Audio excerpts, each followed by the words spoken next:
ज्ञानतिमिरन्दस्य ज्ञानाञ्जनशलाकया चक्षुरुन्मिलितं येन तस्मै श्रीगुरवे नमः। श्रीचैतन्यमनोभीष्टं स्थापितं येन भूतले स्वयं रूप कदा मह्यं ददाति स्वपदान्तिकं। वन्देऽहं श्रीगुरु श्रीयुतापदकमलं श्रीगुरुन् वैष्णवांश्च श्रीरूपं साग्रजातं सहगण रघुनाथान्वितं तं सजीवं साद्वैतं सावधूतं परिजनसहितं कृष्णचैतन्यदेवं श्रीराधा कृष्णपदां सहगण ललिता श्रीविशाखान्वितांश्च नमो विष्णुपदाय कृष्णपृष्ठाय भूतले श्रीमते भक्तिवेदान्तस्वामिनिति नामिने नमस्ते सरस्वती देवे गौरवाणी प्रचारिणे निर्विशेष शून्यवादी पाश्चात्य देशतारिणे नमो महावदन्याय कृष्ण प्रेम प्रदायते कृष्णाय कृष्ण चैतन्य नामिने गौरत्विषे नमः। हे कृष्णा करुणा सिंधो दीनबंधो जगत्पते गोपेश गोपिका कांत राधा कांत नमोस्तुते तप्त कांचन गौरांगी राधे वृंदावनेश्वरी वृषभानुसुते देवी प्रणमामि हरिप्रिये। वाञ्छाकल्पतरुभ्यश्च कृपा सिन्धुभ्य एव च पतितानां पावनेभ्यो वैष्णवेभ्यो नमो नमः। जय श्री कृष्ण चैतन्य प्रभु नित्यानंद श्री अद्वैत गदाधर श्रीवासदि गौर भक्त वृंद हरे Krishna Krishna Krishna Hare Hare Hare Ram Ram Ram Hare Hare. Hare Krishna. So welcome back. We are continuing our theme of discussion based on Bhagavad Gita. Sequentially, we have been proceeding, and currently we are at the 9th chapter. And we are looking primarily the commentary of Ramanujacharya and the invocation verse for every chapter of Yamunacharya. Not invocation, he has summarized the chapter in one verse. Right. So as usual, we'll start with the summary verse. स्वमाहात्म्य मनुष्ये परत्वं च महात्मनां विशेषो नवमे योगो भक्ति रूप प्रकीर्तितः. So Alavandar, he says that there are 4 topics in the 9th chapter of the Bhagavad Gita. Swamahatmyam, Bhagavan's own greatness, which is like from 9.4 to 9.9. He's talking about his greatness in that. Manushyatve paratvam, that his superiority even when he comes as Avatara. That means even when he comes as a Manushya, he's not an ordinary Manushya. He's still special. That was spoken in 9.11 onwards, where he says, Avajananti Mamudam and so on. Those couple of verses. So that shows that though he comes as a Manushya, one should not look at him as Manushya, his superiority. Mahatmanam Visheshaha, the speciality of bhaktas. In fact, as per Yamunacharya, most of the chapter is about speciality of bhaktas. Okay, how speciality of bhaktas? Because Krishna is comparing and contrasting a bhakta with everyone else. Correct? So generally, one way to show something being special is when you compare it with something else, right? Like for example, pure gold. You want to show how pure gold is special. Then if you keep a pure golden bangle or a necklace and some imitation or some other stuff, then you can really understand what gold is. Correct. Otherwise, we don't really understand so much about. Otherwise, sometimes even an imitation gold may look shining and so on, but the real gold has a very special effect. I remember, I think a couple of weeks back, I had the darshan of Tirupati Balaji, and somehow we got a kind of close darshan. So the Lord was wearing so much gold. I think it was the first time I saw, so much gold worn by anyone, what to speak of DT, from such close quarters, and it was just amazing. So Mahatmana Vishesha, speciality of bhaktas has been shown in this chapter by contrasting with everyone else. And Bhakti Rupa, and the path of Bhakti Yoga. Interestingly, that as per Yamunacharya and Ramanujacharya, there is only one verse, which is 9.34, Manmana Bhavamad Bhakto, which is the path of Bhakti Yoga, how Bhakti is to be done. Because if you carefully notice, Krishna is not talking much about how Bhakti is to be done here. He's only talking about bhaktas being special and so on, right? So he's talking in that particular fashion. Correct. So this is part of the 9th chapter. So we have already done till 9.19. So now we will directly go to 9.20 and start. So we are actually in the 3rd section, which is the speciality of the bhaktas. That's where we are. So let's directly go to 9.19 and 9.20 onwards. And as I've always said several times before, I'm basically focusing only on those parts of the text, which have some difference, so to speak, from what we have already learned in Bhagavad Gita as it is by Srila Prabhupada, because a lot of things actually overlap. They are very, very similar, the explanations, commentary. So I'm not saying that just to save time and keep it short, right? So I'm just presenting the differentials, not the most of the things which are common. I'm not trying to talk too much on that. Okay, so we'll start with 9.20. So here again, Krishna is now talking about the greatness of a devotee by comparing the devotee with the others. Traividyamam somapa putapapa ikne rishtva surgatim prartayante te punyam asadya surendra lokam ashnati divyan divideva bhogan. Right, so the translation here is as follows: those who are well versed only in the Karmakand portion of the Vedas but are not knowledgeable in the Vedanta, desirous of attaining Swarga, they perform various yajnas aimed on pleasing Indra and imbibe the sap of the Soma plant, thus getting cleansed of the sins obstructing their attainment of Swarga, unaware that they are worshipping me only through all these rituals, who accept all the worships as the Antaratma, Paramatma of these deities, and I only bestow all the results of the yajnas.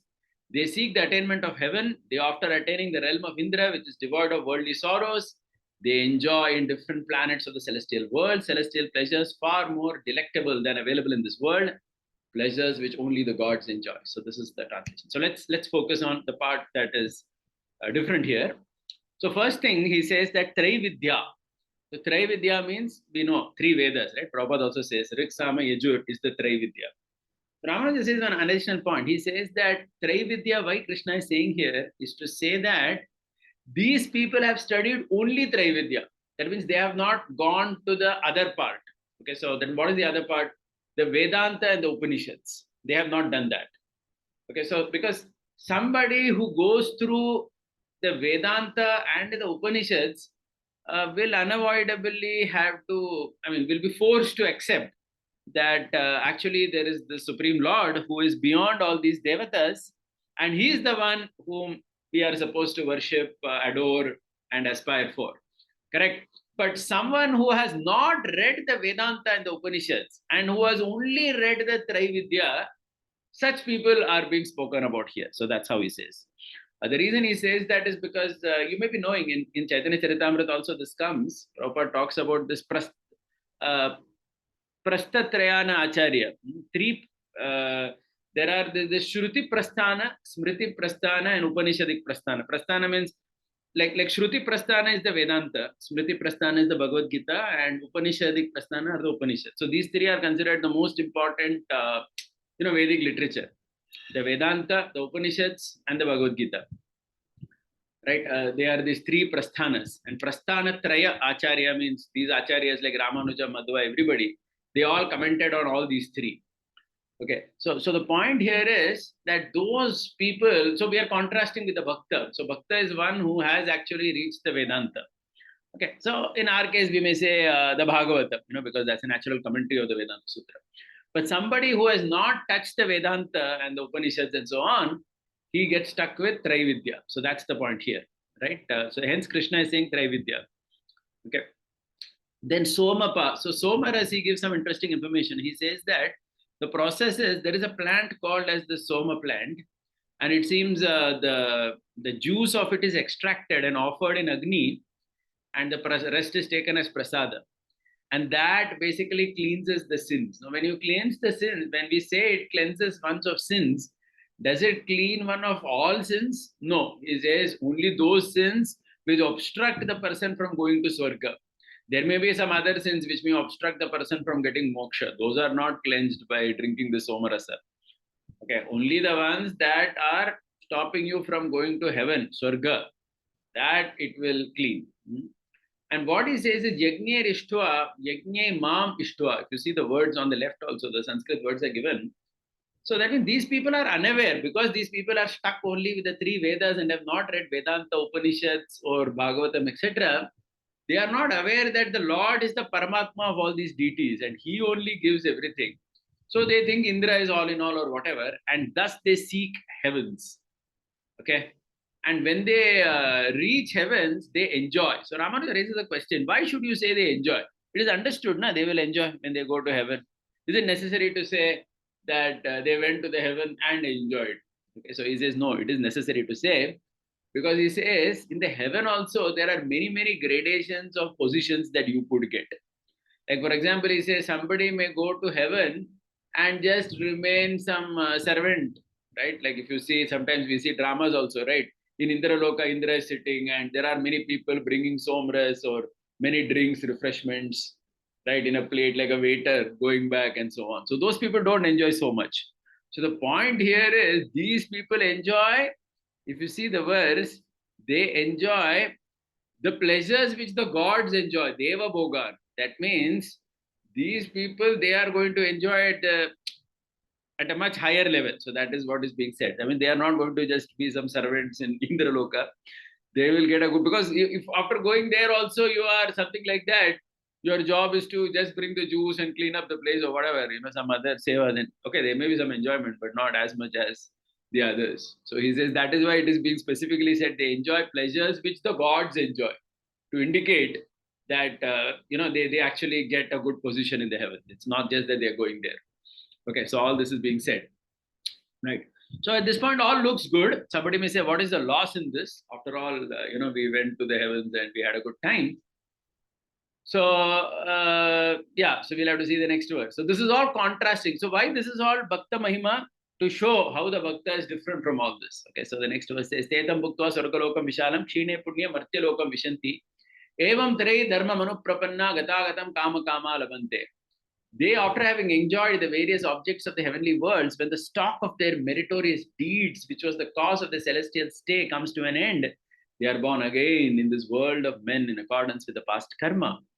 Thus, people learning just the karmakanda portions perform Vedic sacrifices aimed at pleasing only Indra and other gods, desirous of attaining the celestial attractive worlds, attain the triple transient pleasures in such celestial worlds, and they again come back to Martyalokam. Okay, so this is the problem. So the problem is these people, they have to come back. So what is the problem? So we know this, right? I mean, so Vishalam, the word Vishalam means the joys of the heaven are big, not just in size, but in the quality of happiness. All that is nice, but the main dosha is Gatagatam. They have to come back here.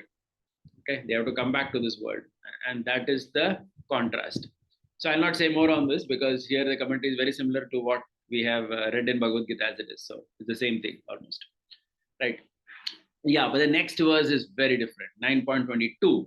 Now Krishna brings in the devotee, because the contrast is happening, right? Krishna is talking about greatness of a devotee by comparing the devotee with all the other people. Ananyas chintayam tomam yejana paryupasate tesham nityavayuktanam yoga kshemam vahamyam.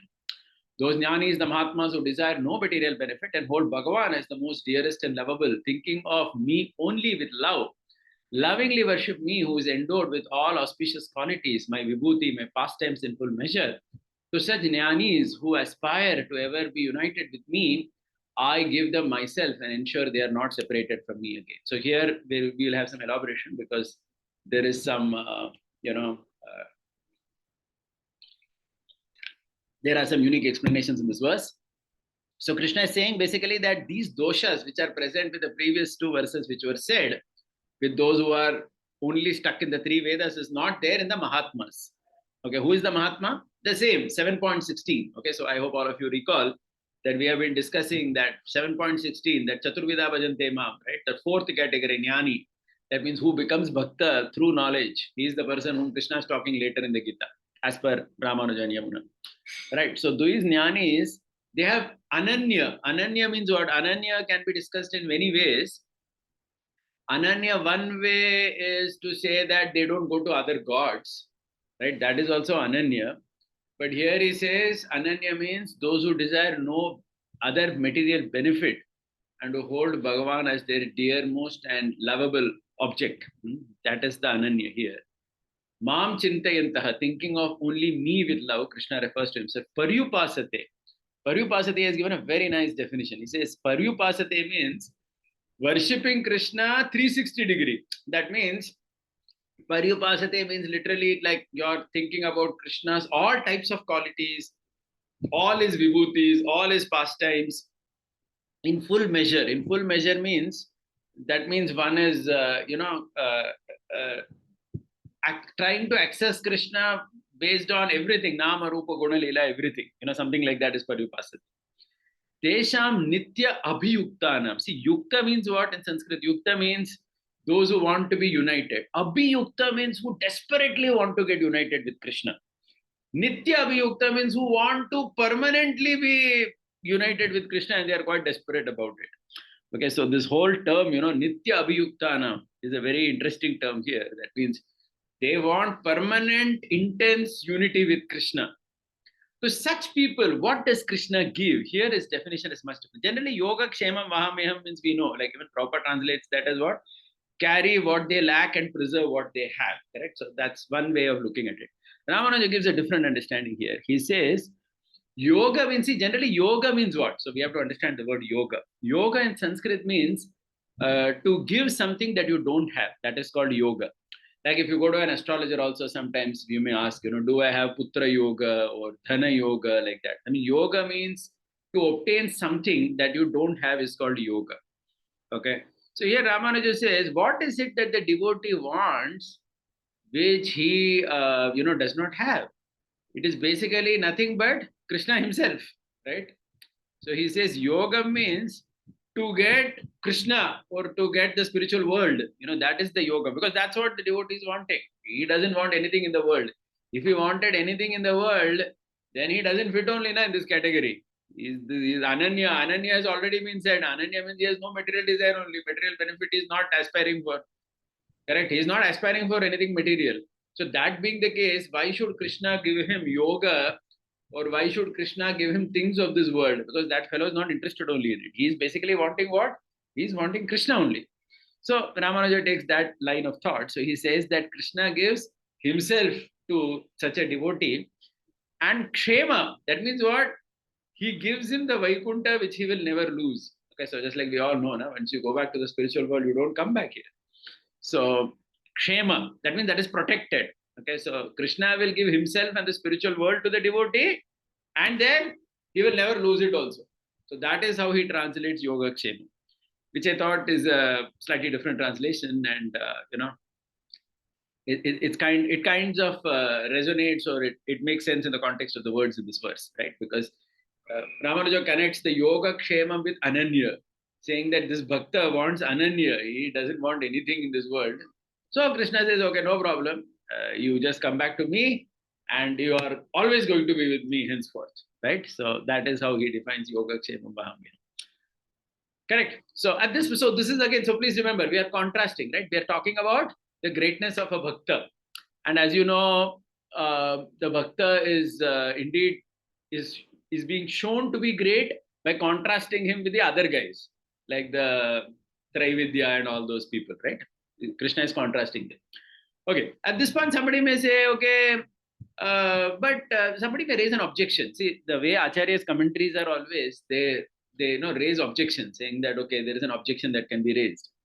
So the objection he says that can be raised here is, but in 9.20, what did Krishna say? Krishna said that those who are worshipping the devatas and all that, they are worshipping him only. Correct? Krishna says that they are worshipping me only because I only give all the results. So that being the case, somebody may ask Krishna, why are you distinguishing between those people and your bhaktas? Okay, your bhaktas are worshipping you, agreed. But the other people who are worshipping all these other devatas also, eventually they are worshipping you only as per Krishna himself. So that being the case, why there is a discrimination, right? Why isn't that, both of them get the same result or whatever? Why is it that these people are getting something so superior and those people aren't, right? So that Krishna talks in the next verse. 9.23. Ye panya devata bhakta yajante shraddhayan vitaha tepi mameva kaunteya yajanti avidhi purvakam. Okay, so in this whole verse, this avidhi purvakam is very important. Prabhupada, those of you who have read, Prabhupada translates in Bhagavad Gita as it is avidhi purvakam as in a wrong way. Okay, so here there is a slightly different translation. So as I told you, I'm focusing only on the differentials. So I'm just reading the translation, we'll focus here. So this is in connection with what we said earlier. Those who are devotees of other deities like Indra, who are different from Bhagavan, with sincerity due to their faith in the Shastra, worship the deities by the different yajnas mentioned in the Shastras. They also worship me only. However, their worship is not per the procedure prescribed in the Vedas. Okay, so let's try to understand what this is. Okay.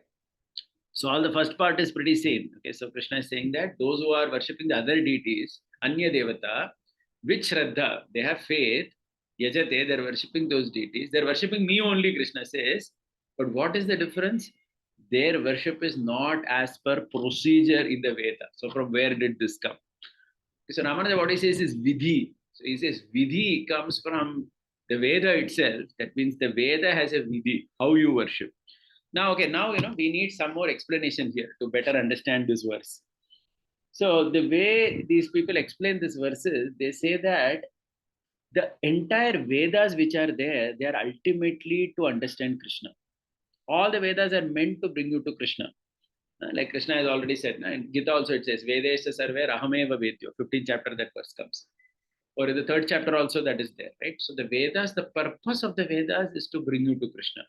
That is the vidhi, that is the process. So when does that happen? If you study the Vedas in the entirety, then you understand that. That means you're not supposed to stop only with the Karmakanda section of the Vedas. You must read the Vedanta, Upanishads, Bhagavad Gita, the Puranas, etc. When you come to that, then you understand that actually all these deities which are mentioned in the Karmakanda section of the Vedas, who are giving various fruits, are all doing because of the Paramatma in the heart of that Devata. It is that Paramatma only who is giving that benediction. You understood this? Okay, so Krishna has, we have already discussed this. This is a verse in the Gita, right? So if you remember, I had said earlier, Ramanuja uses a logic. He says that, imagine suppose somebody worships a Devata. And the Devata also has a time period, right? Let us say this person is supposed, because of the worship, he's supposed to become some Indra or some Devata later because of the worship. But by that time, let us say this Devata only finishes his post. Because Devata post is also limited, right? That person whom you worship, that person's post is also gone. Then the question is, who is going to give him the result of the worship? So he says, will he get the result? He will get. Why? Because the Paramatma in the heart of that Devata knows well that this person had worshipped the Devata for this fruit. So even if the Devata loses that post, the Paramatma is not going to forget, he will give the result. Okay, so it is very clear that it is a Paramatma in the heart of the Devata who is actually, giving everything. Okay, and the Devata is just, he's an immediate cause, but the remote cause is the Paramatma. I mean, if you want to look at it like that. So the Vedas in their entirety, they will bring you to Bhagavan Sri Krishna. And thus, it is called Avidhi Purvakam because you have not understood the entire procedure of the Vedas. Pura complete nahi hua hai ho. That means you have just stopped somewhere in the middle. And you have not understood that actually, it is not just to that Indra or Chandra, but it is ultimately to Sriman Narayana or the Paramatma, Sri Krishna, in the heart of that Devata. Without understanding that, these people have done this particular worship. Okay. So this is how he describes this particular verse, which is, kind of slightly different, but again, I thought quite interesting way. Now, at this point, again, an objection or a question is raised. Someone may say, Are, they worshipped but they did the Veda only, they studied the Veda and they followed the Vedic injunctions. How is it that, okay, even though it is not complete, they didn't complete the procedure. Okay, somebody may say these people who studied the 3 Vedas and did this, they didn't complete the procedure. How is it that their whole yajna became useless? How is it that, they apparently got nothing, or is it like that? So Krishna again wants to say, no, it is not like that. Don't worry. Anybody who touches the Veda, any part of the Veda, he will never go in vain totally. Actually, in South India, there is a concept which I just want to share with all of you, especially in the Brahmin community. It's a it gives a lot of faith actually. They say that anyone who studies the Veda, right, even it may be Karmakand, whatever you may call it, right? If he studies the Veda and he is teaching the Veda, reciting the Veda, that person will never go hungry. It's something that I've heard from so many people. Like and people really believe this, and I appreciate this concept because the Veda is ultimately Sakshat Bhagavan Krishna Narayana only. Okay, so there is that faith that if you do something for the protection of the Veda, then the Veda will protect you. It is something like Dharmo Rakshati Rakshitaha, right? When you do something for the Veda by learning, by teaching it, etc., such a person will never be in poverty. Such a person can never completely go in vain. Okay, he may not get the highest if he has not understood Krishna. That part is understandable. But he is not going to be destroyed. No, that can never happen because the Veda will protect him. Okay, so that is what Krishna wants to bring in the next verse, right? So now he has said that their worship is not as per the complete procedure. Pura procedure palan nahi kiya, that is avidhi purvaka. So please note, I'm emphasizing only on one word because as I told you, we are emphasizing only on the words where we have a different translation, right? Otherwise, most of us already know these verses. We have all done Bhakti Shastri and so on, right? So now, Krishna, what he does, he says that no, don't worry. Even such people, it's not going to be completely useless for them. What they will get is said in the next verse. Look at that. Aham hi sarva yajnana bhokta cha prabhureva cha natu mam abhijanati tatve natas chavantite. Okay. So this is the verse. Here again, I'm going to focus only on one word, chavantite. The chavantite in Bhagavad Gita, as it is proper translates as they fall down, if you know that. Because indeed that is a translation of chavanti. Chavanti literally means falling. Ramaraj again is given a slightly different translation, so I'll focus only on that. I'll read the translation first. In all the yajnas which are performed, intended for whichever other deity, Sarva Yajnana, I am the only recipient of all worship. That is, I am only principally worshipped in these yajnas, and I am the principal enjoyer. And I only grant fruits of the sacrifices. However, without proper understanding the truth about me, if such yajnas are performed, then the performer will attain very insignificant benefit which will perish quickly, limited by time, space, and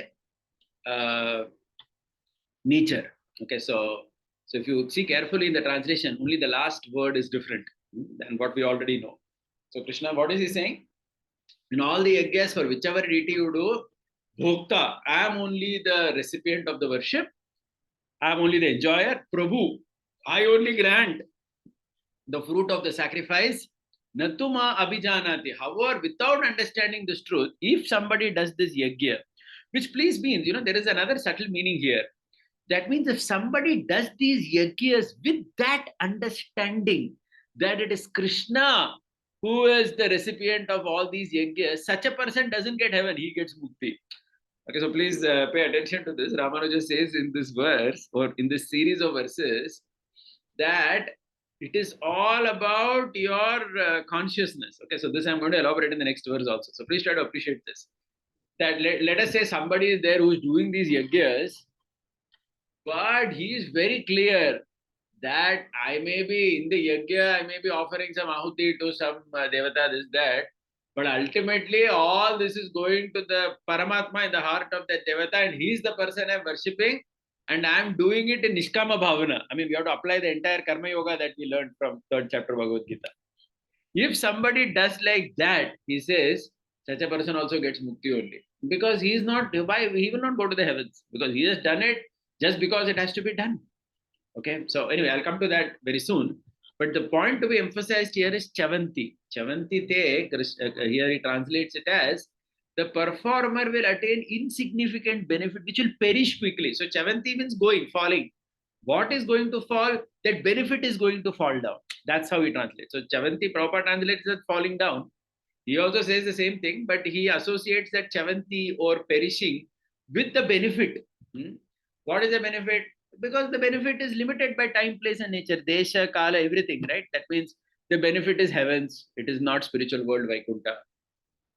Space is different. Time is also different. In Vaikuntha, you go permanently. Yoga Kshema Mahamyam, Krishna has already said. But this Indraloka, you have to come down. And nature also. The nature of Vaikuntha is different. Nature of heavenly world is different.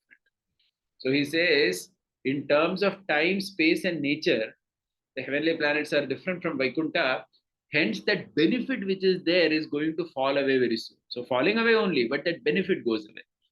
Okay, so again, see, it's like the idea here is, yeah. So again, are you able to understand? We are contrasting the bhakta with the others, correct? The others who are there, they are getting something, It's not that it's a complete zero, but it's going to go away. It's something very small. It's insignificant in comparison to what the bhakta gets. So that's how he says, right? Next verse, which will elaborate this point a little bit more. We're just going to take two more verses today. So the second last verse for the day. Yanti deva vrata devan pitran yanti pitra vratan bhutani yanti bhuteja yanti madhyajinopi mam. Okay, so this verse will need some elaboration because here the commentary is quite different. Those who resolve to worship the devas like Indra and perform yagyas like Darshapurnamasa, etc., attain the devas. Those who resolve to worship the forefathers and perform the requisite yajnas go to the pitris.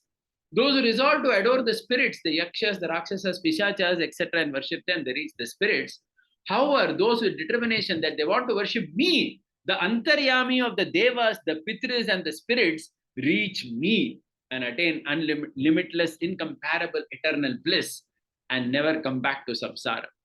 Okay, so there's a translation here. So I'll just focus on the different parts. So what Ramanuja says here is, see, the point here which he says is, it is your mentality that decides where you go.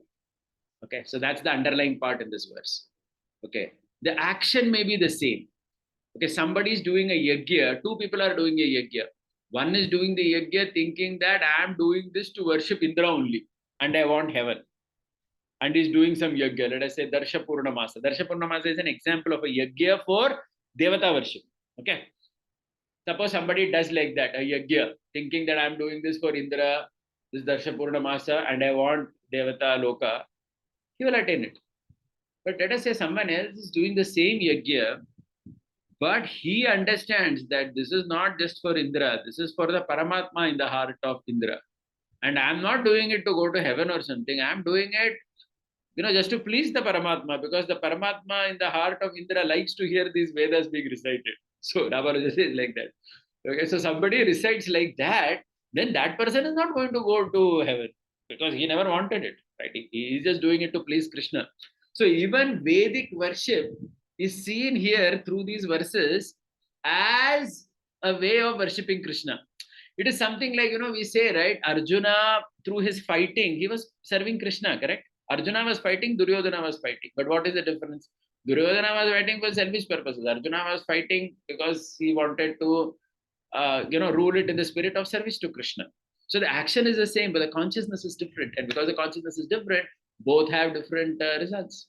One is just kind of materialistic, and the other person is connecting all his karma to Krishna. So similarly, he says here, Yanti Deva Vrata Devan. So he gives another example, just like Pongal. So if you know Pongal, there are two types of Pongal. One is the normal Pongal, which is having salt in it. Okay. So Pongal is a recipe, primarily it has rice and moong dal, you may say. Okay. So there is the normal Pongal, which is salt added, and there is Sakara Pongal, the sweet Pongal, in which jaggery is added. Other than that salt and jaggery, perhaps the recipe is pretty much the same only. That's what they say. Okay, there is rice, there is moong dal, and there is also the, at the end, in ghee, you fry some cashews and some kismis, etc., dry fruits, and then you add it in it. So all that is same, correct? But the difference is one has salt and one has jaggery. So he says similarly, there are two types of people, he says. One is who are doing all these yajnas, but they are adding the salt. What is the salt? They are attached to that result and they're thinking that this is for Indra, Chandra, Vayu, Ganesh, and Kartikeya and all that. Such people have one destination. But there may be other people who may do these yajnas. So that's why you will see in the Bhagavatam also, you will see that there are so many stories, right, where all these kings were doing yajnas. And many of them were doing yajnas to please the Supreme Personality of Godhead. They were not doing the yajna just to go to heavens or something. You will see that, right? So many stories are there of big Vaishnava kings arranging yajnas and all that. Okay, so Ramanuja says that, see, so one more point here. So he says that four things Krishna is speaking in this verse. Krishna is speaking about Devatas, Pitra, Bhuta, and finally he himself. Okay, first let's talk about the first three. For the Devata, Pitra, and the Bhuta, there are different yajnas to be done. Okay, so please try to understand. So that means it's not that you can do the yajna for the Devata and in your mind think that this is for my Pitris. Then you will get nothing. Are you getting it? So there the process has to be followed clearly. Okay, somebody is doing a yajna for a devata, you have to worship the devata, and if you're thinking about the devata and you're aspiring for that result, you may get that result if you do everything perfectly. For Pitra, there is another type of yajnas which are there. Darsha Purnamasi yajna is for the devatas. For the Pitra, there is another set of yajna only for satisfying the Pitris, the forefathers. Okay. And there are some other yajnas for the Bhuta. Bhuta means people who are just above human beings. That is called as Bhuta. That means the Yakshas, Yaksha, Gandharva, and all that category. Na? They are slightly above humans, but less than Devatas. That is called Bhuta here in this verse. Prabhupada also translates that in the same way only. Okay. So these people, all these three categories of people have different yajnas totally, and different procedure in that. So if somebody does any of these three, thinking about those people and thinking that I want the fruit, is kami, then he will get it as per Krishna.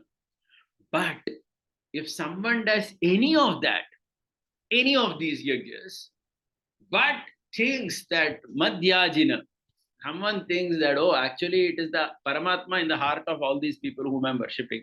I'm doing some pitra. So that means, there is a difference between a devotee doing a shraddha ceremony for the ancestors from a quote unquote karmi doing it. Okay, so karmi as in from a person who's not a Vaishnava. The difference is what?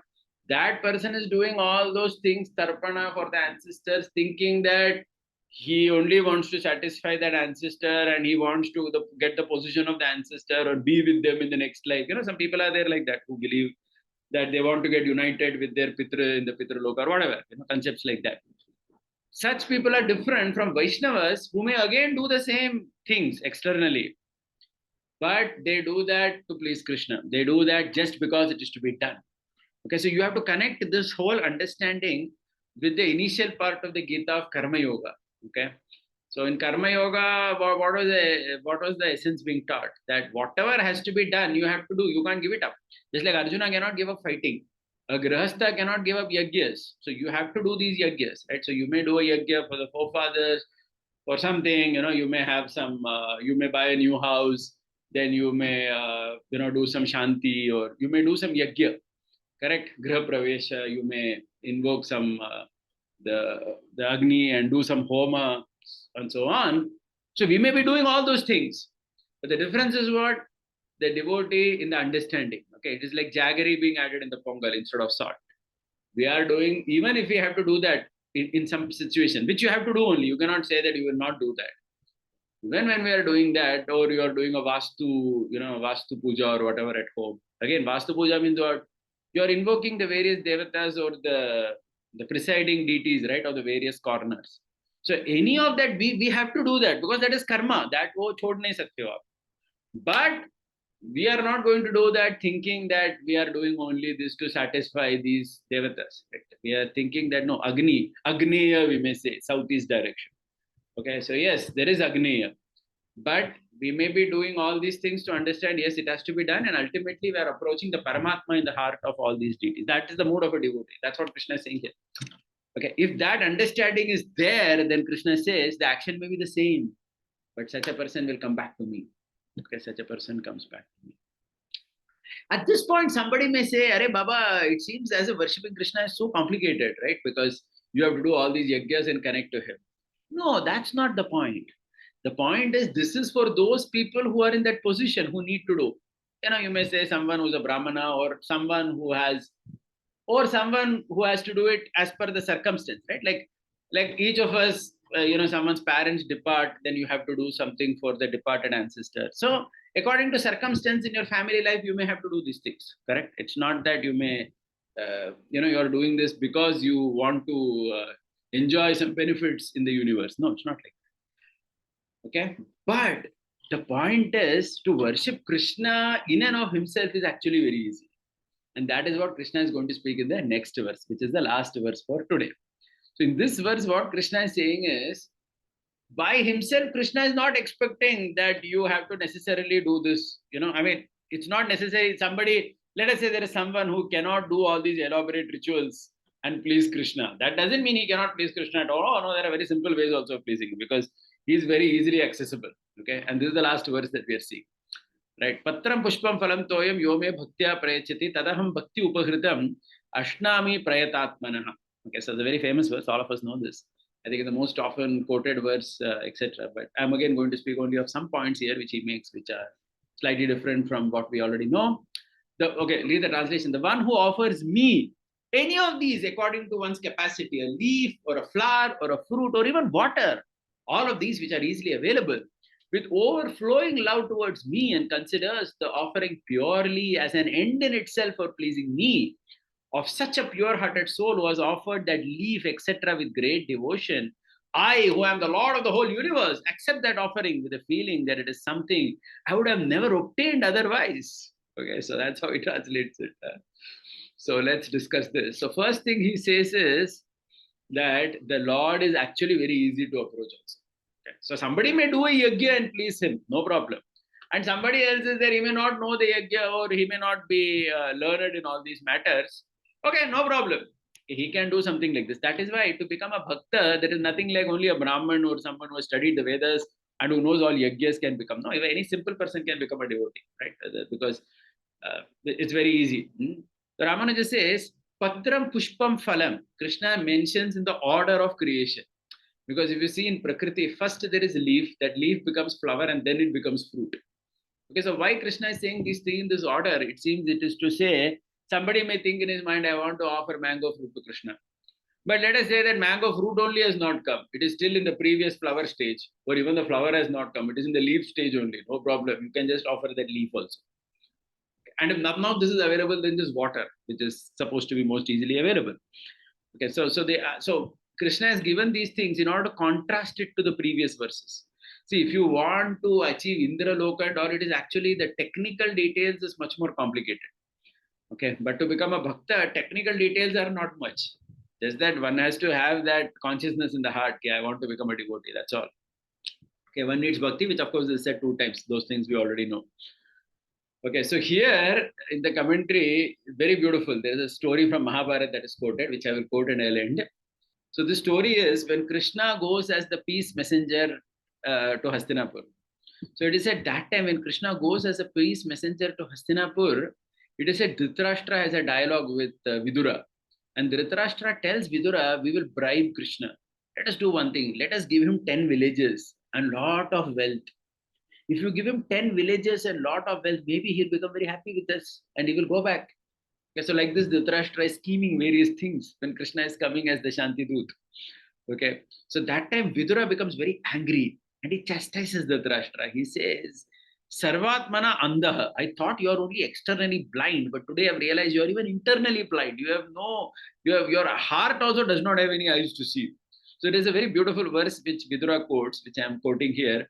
Anyat Purnat Apakumbat, Anyat Pada Bane Janat, Anyat Kushala Samprashnat, Nachetachi Janardana. What it says is, to please Krishna, Vidura says is actually very easy. You give him a Purna Kumbha. You know what is a Purna Kumbha? Purna Kumbha is a pot with water and has some flowers inside and a mango on top and some mango leaves and a coconut on top. Have all of you seen? Sometimes in marriages they do that. They have this pot of water where they keep a coconut on the top and they have these mango leaves surrounding and some pushpa is also put on top. That is called Purna Kumbha. This Purna Kumbha is considered, now why this Purna Kumbha is in context of this verses, Patram, Pushpam, Phalam, Toyam, all are there in that Purna Kumbha. Correct? There is water, there is the coconut fruit, there are the mango leaves and some pushpa is also put over there. Correct. So the Purna Kumbha is considered a very traditional way of welcoming a very important guest. Okay, so this verse which Vidura quotes says that Krishna is happy if you simply give him a Purna Kumbha. The idea is to give a Purna Kumbha is not a very big difficult thing, right? I mean, everybody has all these things. Patra, Pushpam, Phalam, Toyam, everyone has in their houses only. Right? Maximum, we are talking about a coconut here, which you may consider it to be so-called expensive.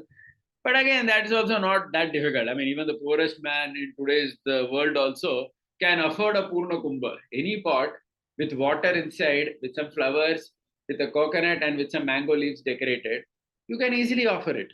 So Vidura is saying, if you just show Purna Kumbha to Krishna, that is enough with love.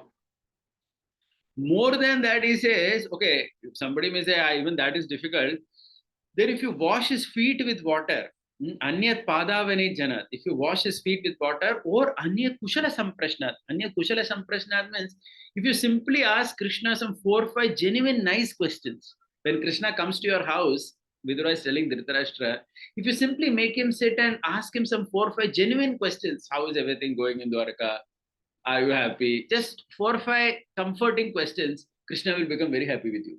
Itna hi expectation hai Bhagwan ka. So Vidura is telling Dhritarashtra, you are unnecessarily plotting that you will bribe Krishna with 10 villages and all. Instead of doing that, just give him a Purna Kumbha, which has Patra Pushpam Phalam Toya, and ask some sweet words. Maybe offer some water to wash his feet. Nachetachi Janardana. Janardan doesn't want anything else. Itna kya to bahut ho gaya. And here you are unnecessarily complicating, and in fact, you're going to create a mess by thinking that you will give Krishna so many villages and you will bribe him, which is none of it is going to happen. And exactly that's what happened, right? So that's exactly what happened, right? Okay, so yeah, so at this point I'll stop. There are some more things to discuss, but we will stop. So we'll just summarize what we saw today. So as I said, we are looking at the 9th chapter of the Gita, where where Yamunacharya says there are 4 topics: the Lord's greatness, the speciality when he comes as a human being, the contrast of the devotee's greatness when you compare it with everyone else, and finally how bhakti is performed. So we are currently in the 3rd topic, contrasting devotee's greatness. So how is devotee's greatness? We saw from 20th verse onwards, Traividya. I said that Traividya, there I focused on this point that these people are stuck only in the 3 Vedas. They don't know the Upanishads and the Vedanta Sutra. That's the point I said. Then in the 2nd verse, of course, so Krishna is saying that such people, the problem with the heavenly planet is you come back. And what about the devotee? Ananya Chintayanto Mam, Krishna is saying Yoga Kshemam Vahamyam. How does he translate Yoga Kshemam? He says, I give them what they don't have. What is it that they don't have? They don't have the spiritual world and me. I give that to them. And Kshema means what? I will protect it. They will never fall down from the spiritual world. They will never fall down from my association. So that is how he translates that. And then somebody may say, Arey, but then what about the other people? They are also worshipping Krishna only now. But he says, Avidhi Purvakam. Avidhi Purvakam, how does he translate? He says, Avidhi Purvakam means not the entire procedure of the Veda. That means they have stopped somewhere. If you obey the full procedure of the Veda, then you will understand that it is to be offered to Narayana only. In fact, Ramanuja, it is said that during his times, he would go to many of the Devata temples and try to insist that they keep a Shaligram also in the Devata temple. And whatever they are offering to the Devata, they can just offer it to the Shaligram first and then offer it to that Devata. In this way, he was trying to actually implement his understanding of these verses of the Gita, where you can actually complete it. That Avidhi Purvakam, you can make it Vidhi Purvakam, where you complete the whole thing instead of just doing it like that. Anyway, right? And then Chavantite. Chavantite means what? Chavantite means they fall down means what? All those pleasures which they get, they're very tiny and those pleasures go away. And then the 25th verse we spoke in detail where Yanti Deva Vrata Devan, where he's saying that all these yajnas which are for the Devas, Pitras or these Bhutas, if you do that thinking that I want them only, then you will get it. But if somebody does it as a matter of duty, because it is to be done. So, if you go to many of these, either even Madhva or this Sri Vaishnava temples, etc., you will see many times they will be chanting the Vedas, doing various yajnas. So somebody may say, Are they are Vaishnavas? Why are they doing all these yajnas? These yajnas are Karmakandi yajnas, you may say. No, the mantras are the Veda mantra.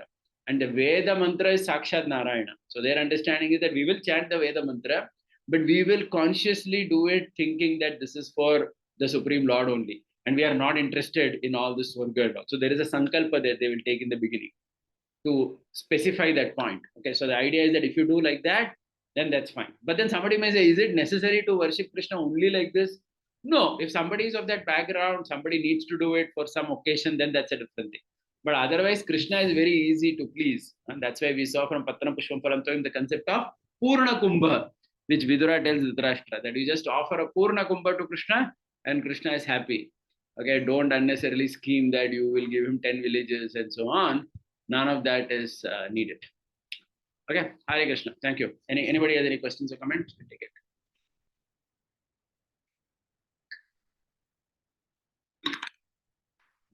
Anybody with anything? So we can stop. Prabhuji, no question, but thank you very much for the class. I think we don't get to hear this from any other sources. So thank you so much. Hare Krishna. Hare Krishna Prabhuji, Dandat Pranam Prabhuji. I'm Harshlalta Devdasi. Yeah. Prabhuji, why should anyone actually even want to, needed to know the greatness of Krishna? Is it for the proper mode of rendering the devotional service? But there are various rasas also and inherent in every living entity.